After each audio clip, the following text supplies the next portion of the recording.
Welcome to Vision iEdu. I'm Krish. This is session 2. In this session, we are going to discuss about structure of C program with an example, simple C program, and compile and execution of a C program. In the last session, we already discussed about the structure of C program. In this session, we will discuss about the structure with an example program. So on the screen, just observe here. So in the first line, we written first observe this entire program. This is the program to add two numbers. So here I written include stdio.h, void add int a, int b, and then int c. So like that, this entire program is written.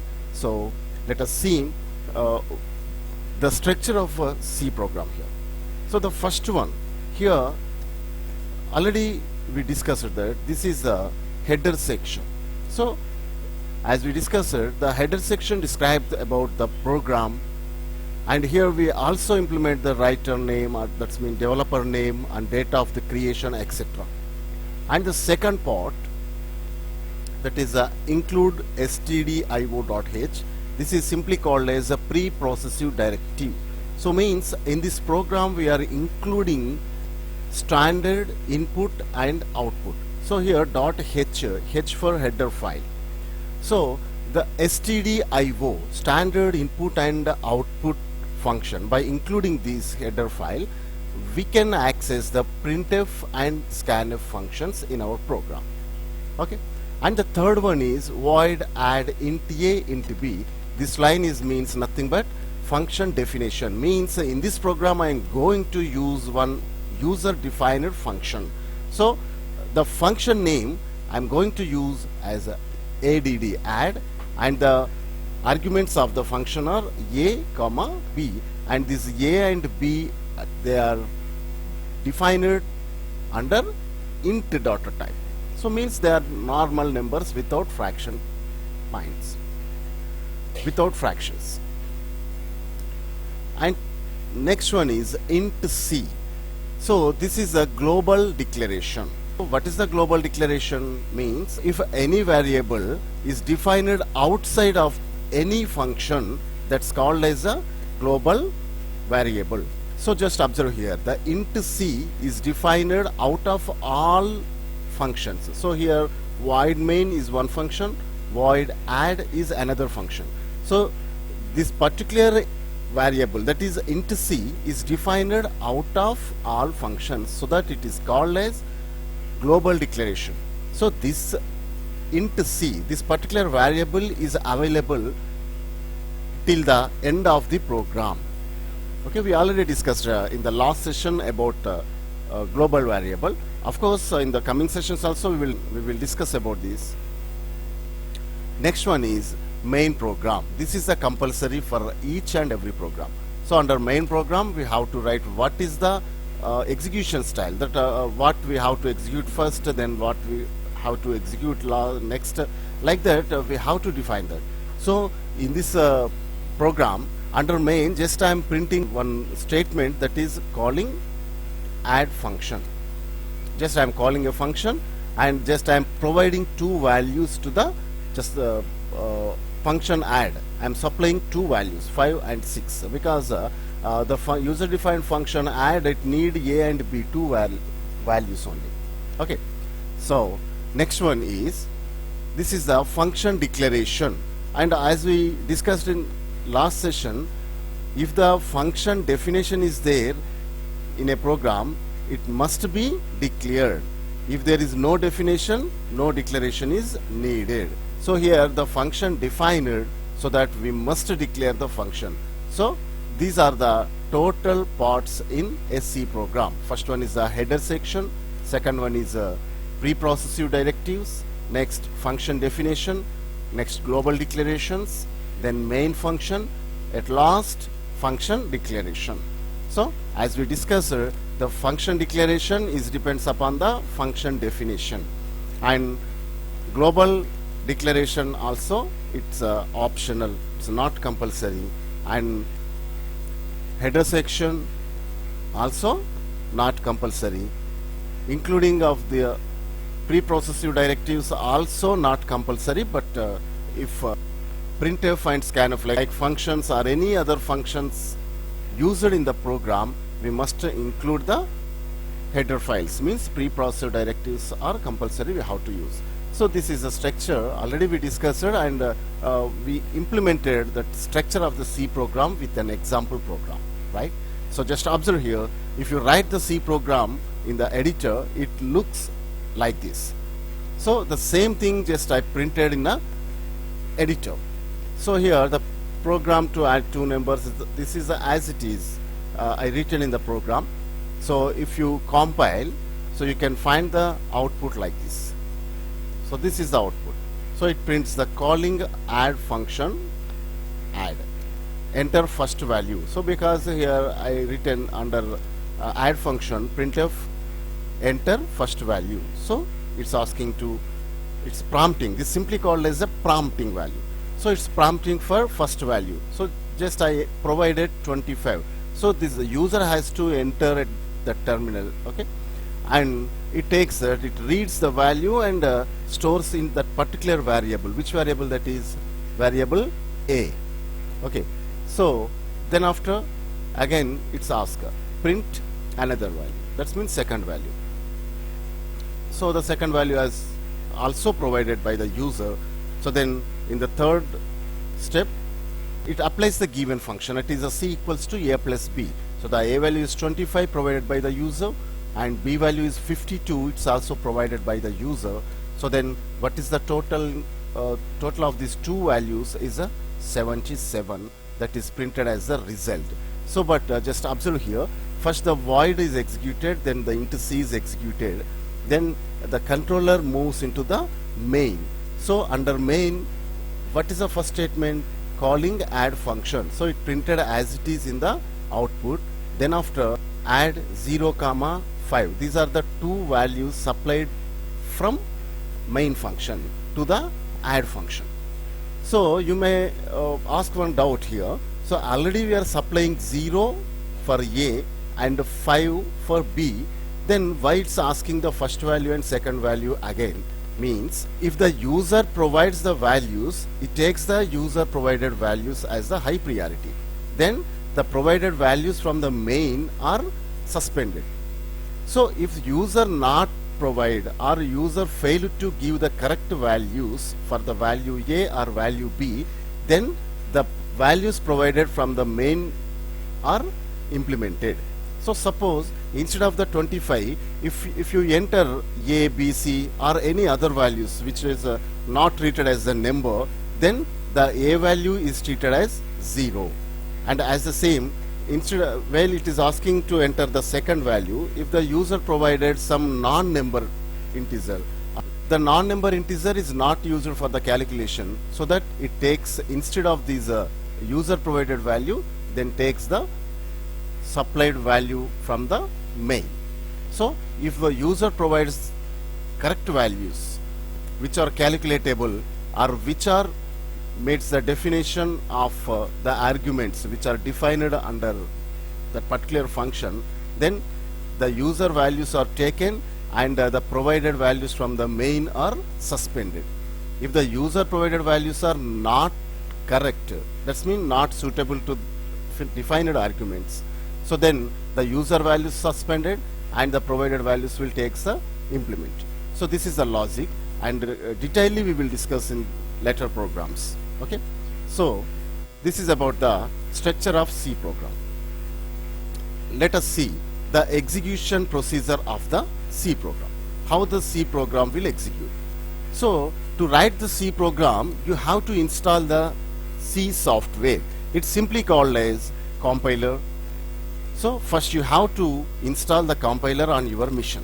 So from where you can take the compiler means in the Google you can search, it is the open source, you can search for the C compiler or the C software, you can download and you can install.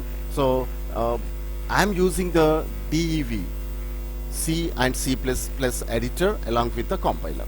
So here I am using the word compiler. You may get confused. What is compiler and why use in C language?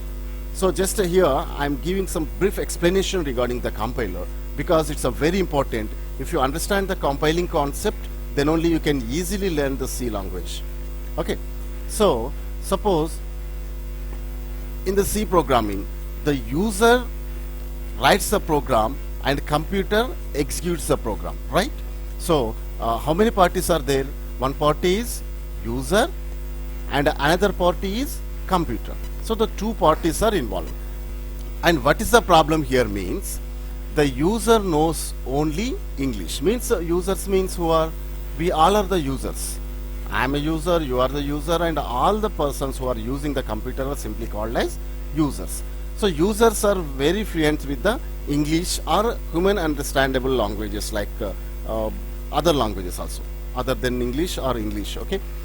Whereas the computer does not understand English and it understands only the binary form. That means zeros and ones. So this is the big problem. User knows only English or English-like languages, whereas the computer does not understand the English or English-like languages. Then how the program will understood by the computer? The user writes the entire program in English, printf, scanf, and main, void, like that we are using only English-like words. So that English words are does not understood by the computer. Then how the program is executed inside of the computer, how the computer will recognize the words and how it understood and how it calculate and how it gives the output. Means there we need the help of a third party. Okay, just observe. Here is a mechanism. So suppose here is a mechanism. This mechanism, it takes the English-like languages. Suppose A is the English language, right? So it takes the English-like language and converts it into the binary form and provides the same letter in binary form to the computer. Okay. So look. So the letter A is taken, and after conversion it provides the binary value. That's mean equivalent binary code of that capital A is given to the machine. Now the problem is solved or not?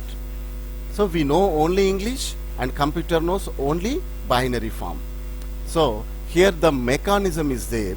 That particular mechanism takes the English-like words and converts it into the binary form and provides to the computer. Now computer reads the binary and execute or process as per the program, and after that again the mechanism works in reverse order. Means the binary form takes from the computer and converts it into the English-like language and provides to the user.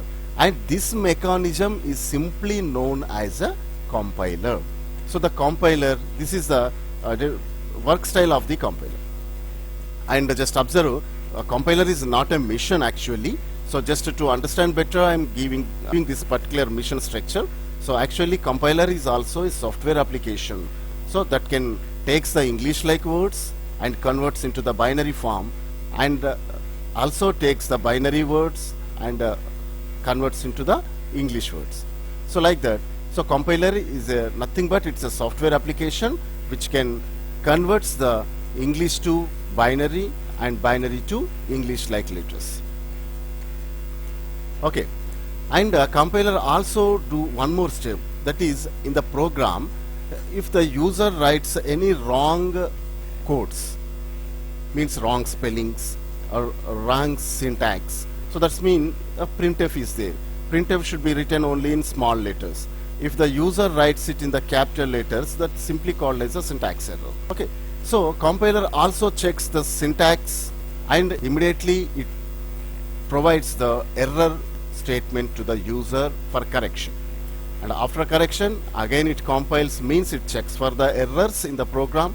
If there is no errors found, then only it converts into the binary and provides to the CPU. Then CPU will execute as per the program, and the result will provided to the compiler again, and compiler again it's converts into the English like words and provides to user. So this is the process executes between the user and our computer CPU. I hope you may understand. Okay. Now in execution of the computer process, so first thing you have to install the C program. Then you have to open the text editor and type the program. Here I am using the DEV C and C++ text editor. So it has one inbuilt text editor along with the compiler. So just my entire class in the C program will explained on the DEV C and C++ text editors and compilers. Okay. So you can also download it from the Google. You can type DEV C C++ text editor in the Google and you can find it. You can download, install in your computer and you can use. Okay. So in the third step, after writing your program, you have to save it. You may use the Ctrl+S or you may use that file menu and save option like that. And later you have to press the F10 key, or under execute menu of that particular text editor, which I am telling that the DEV C or C++ text editor, you can click on the execute menu and select the run option. Or it has that run and compile, both run and compile option. So then the program will compile. If there are no errors, it will execute. Here run means nothing but execution. It executes the program and you will get the result on the screen. Okay, let us see. Just I have already installed DEV C and C++ editor. So this is the screen. This is the DEV C++ and C text editor. In this text editor we can write the C programs as well as the C++ also. So but in the session I am going to explain only C programs, right? So this is the screen. So here you have that file menu and select the new option, click on the source file. So because I am going to create the new file, so that is simply called as a source. So here you also have that execute option. Here run, compile and run, only compile, like that you have that. So under compile, compile option means the entire program is converts into the binary after checking for the errors. So the process of checking and converts into the binary is simply called as compile, and once it compile, the program is ready to execute on the mission. So then we can get that result. Let us see. I'm going to write the first C program here. In the first C program, the documentation section, preprocessor directories and global declarations, these all are optional, we already discussed it. So I'm not including these all things. Directly I'm writing, I'm using one preprocessor, that is include stdio. That means standard input output header file. So you must remember that before the include keyword you must use the hash symbol, hash include stdio.h, like that. So by seeing this particular symbol, the compiler will recognize that this is the preprocessor directory, and later I am directly defining main function, and when you press enter, start the curly brackets.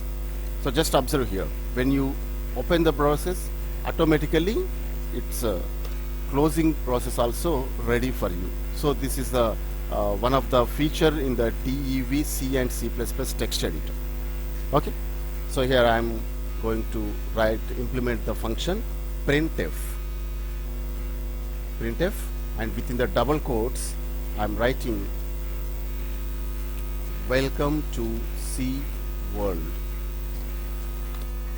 Okay, and at the end of the particular function we must terminate it by using the semicolon. So now the function is terminated. So this is a very simple C program. Instead of this welcome to C world, you may write your name also. Okay, so Just I am writing that welcome to C world. And this is the first step. First we have to install the software. Later we have to open the text editor and we have to write the code. And after writing the code, what is the next step? We have to save it. Very simple. Click on the file and save. I am typing here welcome.c. So every C program must assign an extension of .c. Okay, and save it. So now our program is successfully saved. Now we have to check for errors. Click on the execute and compile. So here you can find that errors information. Just observe here, errors 0, warnings 0. So means in this program no errors as well as no warnings. Of course, a warning means nothing but it is not the mistake, but we should write something. Some implementation is needed. Okay. So error means there is a mistake. Maybe that may be syntax error or maybe structural error. Okay. So if you find any errors here, the program will not execute at any cost. But if you find the warnings, the program will execute. Okay. So now we are ready to execute. The compile is 100% success. So now just click on the run option. This is the output term. So here you can find welcome to C world. So what we written under printf, that is printed on the screen. So the use of the printf function is also printing something on the screen. So what we written under double quotes, that is printed on the screen. Okay, in this session we discussed the structure of C program with an example, and we also know so what is the compile and how it works, and we also written a small simple C program. I hope you may understood better. Thank you.